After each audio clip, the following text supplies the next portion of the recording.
Channel career study with Goyal. आज हम सभ्यता की हड़प्पा सभ्यता के बारे में पढ़ेंगे। इसकी पूरी डिटेल से हम इसको पढ़ेंगे, इसलिए आप मेरा वीडियो एंड तक देखना जरूर, ताकि आपको सारी आहर सभ्यता की डिटेल मिल सके।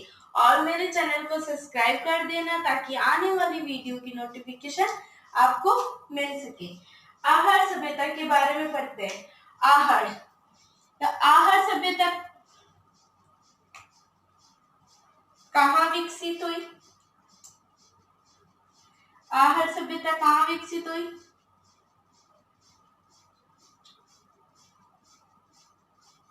उदयपुर है।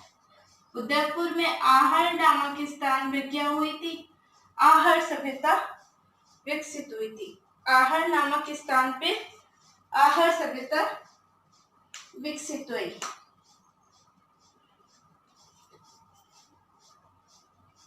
आहर नामक स्थान पे क्या हुई थी? आहर सभ्यता विकसित हुई थी। आगे चलते हैं।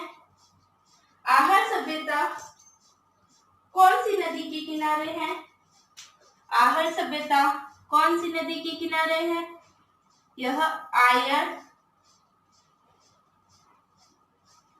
नदी के किनारे। कौन सी नदी के किनारे? आयर नदी के किनारे। देखो, जब ये आयर नदी पहाड़ों से निकलती है, कहां से निकलती है? पहाड़ों से निकलती है, तब इसे आयर नदी कहते हैं। और उदय सागर तक इसे क्या बोलते हैं? आयर नदी। उसके बाद में आगे इस नदी को क्या बोलते हैं अपन? बेडस नदी। क्या बोलते हैं? बेडस नदी। आहर सभ्यता उदयपुर आहर नामक स्थान पर आयर नदी के किनारे।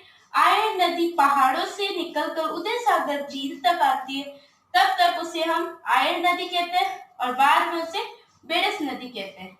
अब बेडस नदी किसकी सहायक नदी है? बनास की सहायक नदी है। इसलिए आहर सभ्यता को हम बनास सभ्यता कहते हैं।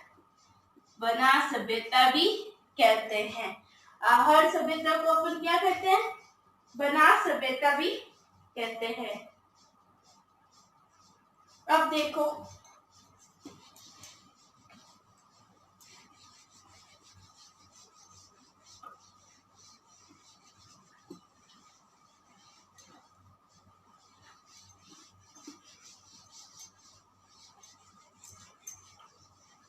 आहर सभ्यता को क्या कहते हैं? बनास सभ्यता कहते हैं। अब इसके उत्खनन करता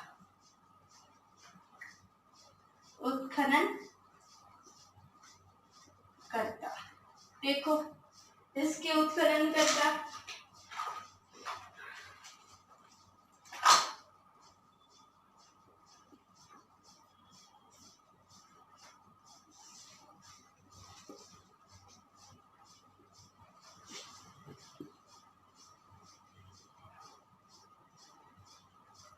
अक्षकीर्ति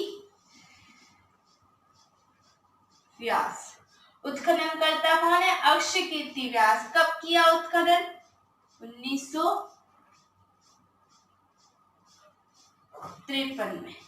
उत्खनन करता कौन है? एक अक्षकीर्ति व्यास है। सबसे पहले इन्होंने 1953 में उत्खनन किया था। और दूसरा है आरसी अग्रवाल। इस आरसी का फुल फॉर्म है रतन चंद अग्रवाल। इन्होंने आहड़ में एक जगह है धूलकोट। इसका मतलब क्या है? एक टीला। उस टीले की क्या की सर्वाधिक उत्खनन किसने किया था? आरसी अग्रवाल ने किया था। कब किया था? 1954 में। कब किया था? 1954 में उत्खनन किया था। अब तीसरा कौन है? इसके कम से कम 5 उत्खनन करता है। देखो, तीसरा है वीएन मिश्रा, और दूसरा इसी के ही साथ कौन है?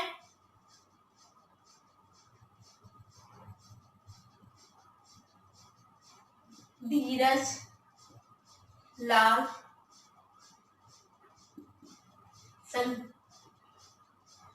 संकलिया। धीरज लाल संकलिया, इन दोनों ने 1961 एंड 62 में क्या किया था? उत्खनन किया था। मतलब इन दोनों को उत्खनन का काम किसने सौंपा था? भारत सरकार ने। किसने सौंपा था? भारत सरकार ने।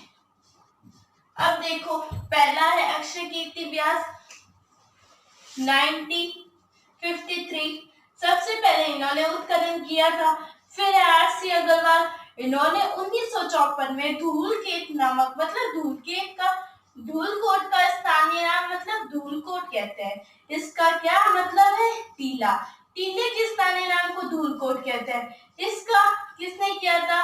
रतन चंद्र अग्रवाल ने किया था 1954।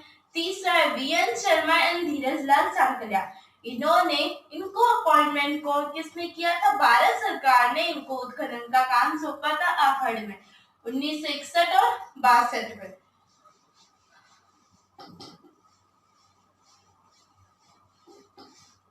अब चौथा है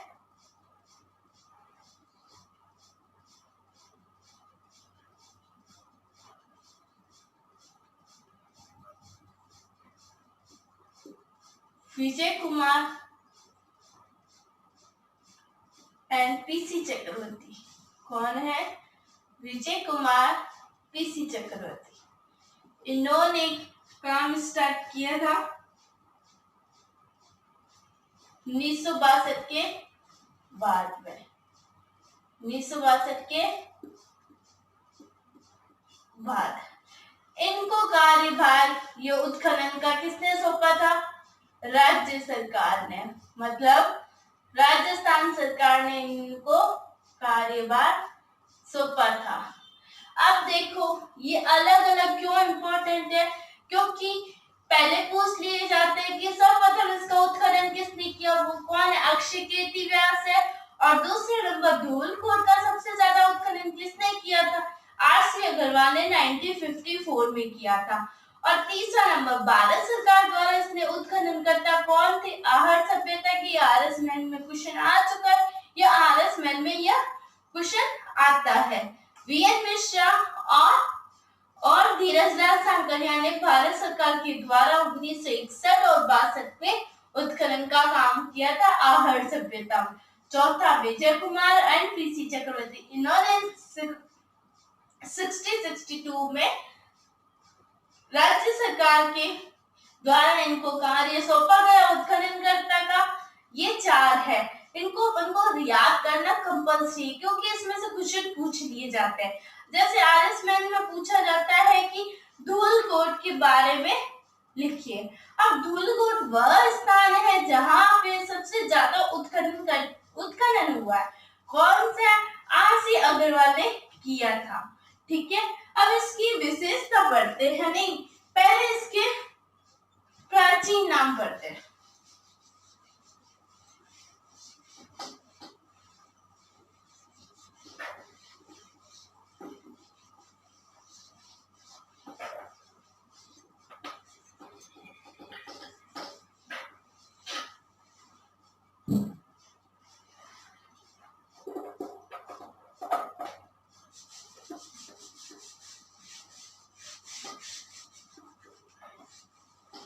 इसके प्राचीन नाम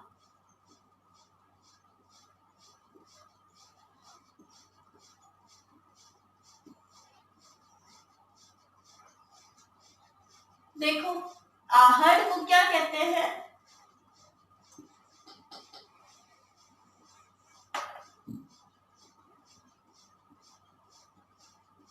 आहड़। आहड़ का प्राचीन नाम पहला कौन सा है? ताम्रवती नगरी।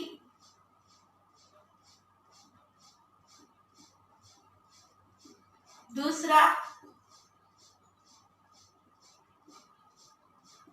अगाधपुर। तीसरा अगाध दुर्ग।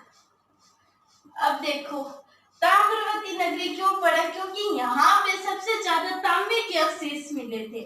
और अगाट दुर्ग था। अगाटपुर क्या था? अगाट एक दुर्ग था, इसलिए सभ्यता को अगाटपुर या अगाट दुर्ग भी कहते हैं। इसके उपनाम,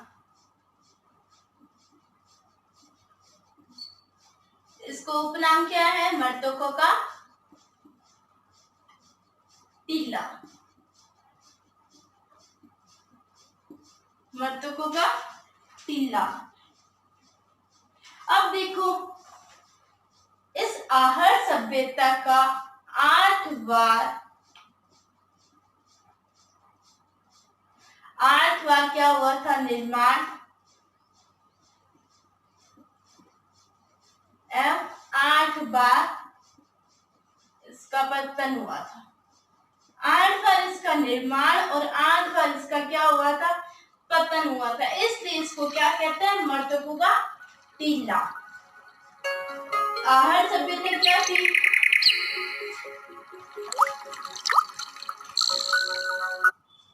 आहड़ सभ्यता क्या थी? आहड़ सभ्यता ग्रामीण सभ्यता थी। क्या थी आहड़ सभ्यता? ग्रामीण सभ्यता थी।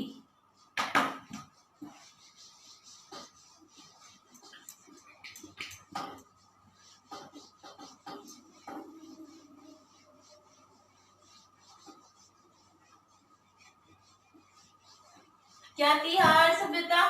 ग्रामीण सभ्यता। आहड़ सभ्यता ग्रामीण सभ्यता थी। अब इसकी विशेषताएं, मतलब यहाँ क्या क्या मिला?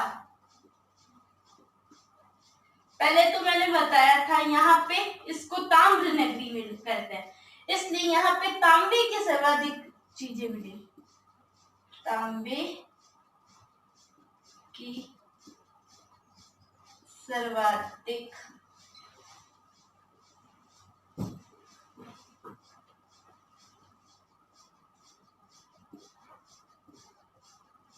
वस्तुएं मिली। कौन कौन सी मिली? सबसे महत्वपूर्ण है तांबा,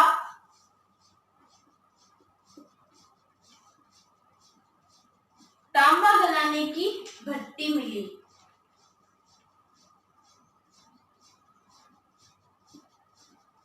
भट्टी मिली। तांबा गलाने की क्या मिली? भट्टी मिली। तांबे की सिलाइयां मिली।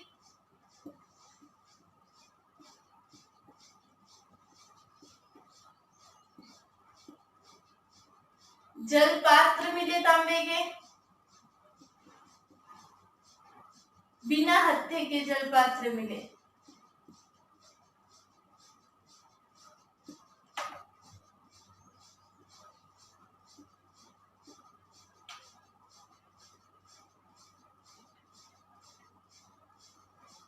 कच्ची ईंटों से निर्मित मकान मिले।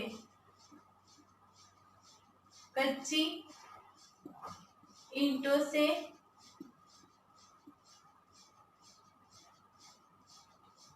निर्मित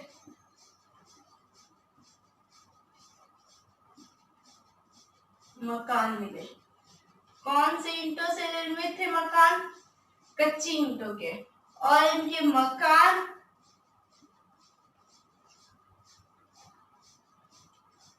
आयताकार थे। इनके मकान का आकार क्या था? आयताकार था। इनकी विशेषता, मतलब यहाँ क्या क्या चीजें मिली? सबसे ज्यादा यहाँ पे तांबे की वस्तुएं मिली, जैसे तांबा गलाने की भट्टी, तांबे की सिलाइयां, जल पात्र तांबे का और बिना हत्थे वाला और कच्ची ईंटों से निर्मित मकान मिलना। इसलिए यह क्या थी? ग्रामीण सभ्यता थी। मकान का आकार कहाँ था? कैसा था? आयताकार था। कैसा था? आयताकार था।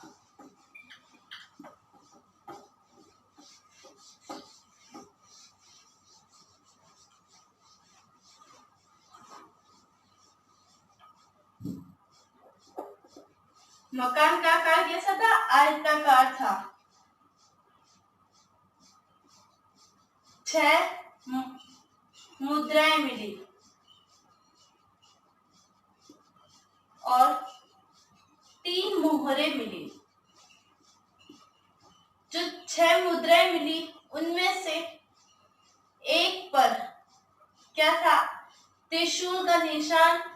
और यह कौन सी मुद्रा थी? यूनानी थी। मुद्राएं कौन सी थी? यूनानी। इससे मतलब आहार सभ्यता का इस यूनानी मुद्रा मिलने का यह बताता है, यह बात बतलाता है कि यूनानी देशों के साथ, यूनान के साथ यहाँ क्या थे? इसके व्यापार थे। एक तरफ यूनानी देवता अपोलो का चित्र था। क्या था? अपोलो का चित्र था। इनके हाथ में क्या था? तीर थे। क्या थे इनके हाथ में? तीर व पीछे तरकस था। तीर एंड तरकस मिला। तीर एंड तरकस मिला। और यहाँ पे सामूहिक भोजन, सामूहिक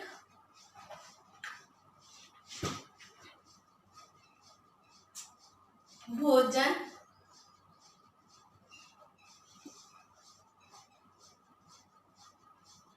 की व्यवस्था थी। यहाँ पे क्या थी? सामूहिक भोजन की व्यवस्था थी।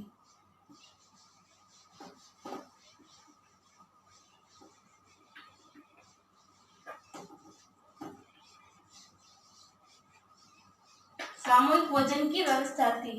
जैसे एक ही घर में एक बड़ा सा किचन होता था। वहां पे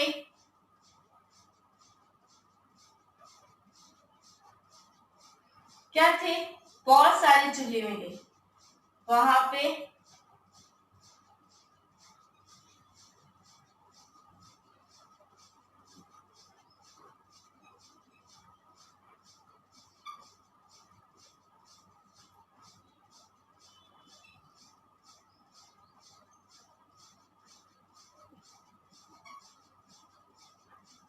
क्या थे? बहुत सारे चूल्हे थे। एक जगह पे 6 चूल्हे मिले। वहां इन 6 चूल्हों में एक चूल्हे पे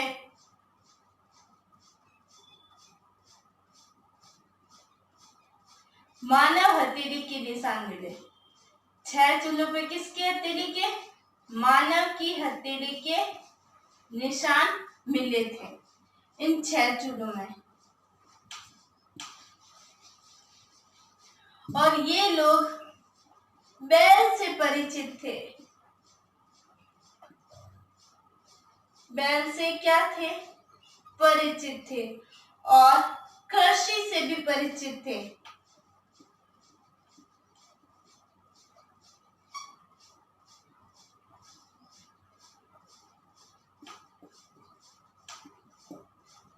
और यहाँ पे चावल के साथ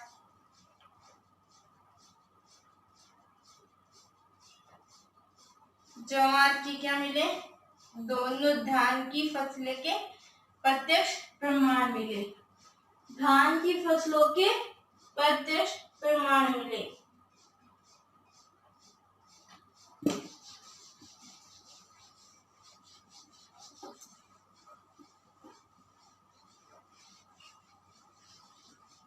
और यहाँ पे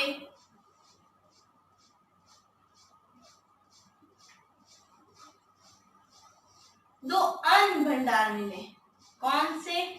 घोरे व कोठे। मतलब यहाँ के लोग, आहर सभ्यता के लोग जो अनाज या बोरिया, जो अनाज की बोरिया या अनाज इकट्ठा करते थे ना, वो एक जगह की में रख देते या किसी पात्र में रख देते थे, उसे वह क्या कहते थे? गोरे और कोठे।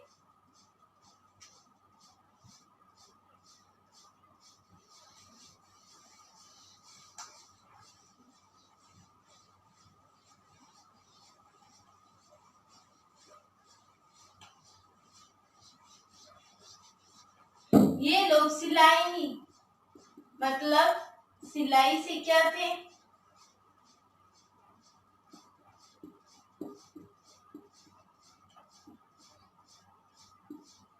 सिलाई से क्या थे? परिचित थे। सिलाई से परिचित थे। और इसका काल मतलब समय कब था? 1900 ईसा पूर्व से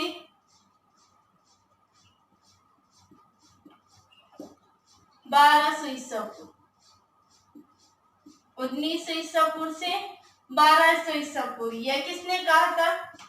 गोपीनाथ ने। गोपीनाथ ने यह कहा था। इसका समय कब से लेके कब तक था? 1900 ईसा पूर्व से 1200 ईसा पूर्व।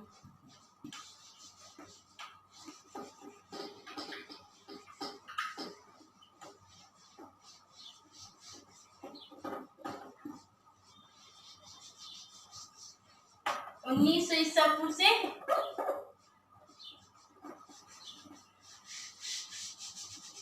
1200 ईसा पूर्व। देखो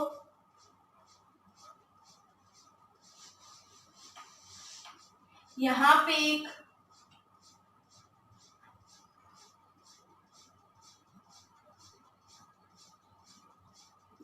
चक्रकूप पद्धति से परिचित है।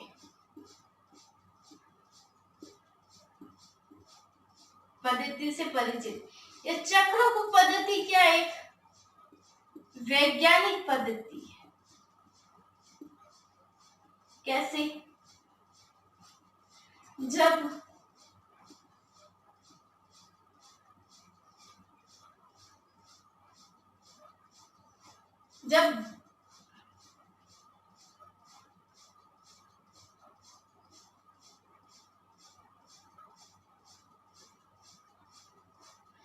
बरसात होती थी, क्या होती थी? बरसात। और बरसात का पानी घरों में घुस जाता था, तो इस पानी को सोखने के लिए जो पद्धति अपनाते हैं वो क्या थी? चक्रकूप पद्धति। जैसे ये घरों में के अंदर खड्डा था, उसमें क्या था? पानी भर जाता था, तो ये खड्डे में क्या रख देते थे? मटके रख देते। खड्डे में क्या रख देते थे? मटके। लाइन से क्या रख देते थे? मटके। और इन मटकों में क्या डाल देते थे? मिट्टी डाल देते थे। मटकों में क्या डाल देते थे? मिट्टी। जो मिट्टी थी, जो ये मिट्टी के घड़े थे, उसमें क्या थी? मिट्टी। ये मिट्टी खड्डे का पानी क्या कर लेती थी? सोख लेती थी। इस प्रकार ये अपने घरों का पानी निकालते थे जो अंदर जाता था। इस पद्धति को हम चक्रकूप पद्धति कहते हैं।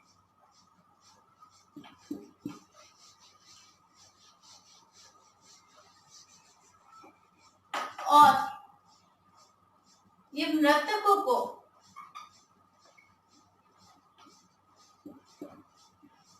को क्या करते थे? दफनाते थे। कपड़ों के व आभूषण के साथ ही दफना देते थे। आभूषणों के साथ दफनाने की क्या थी? परंपरा थी। जिसका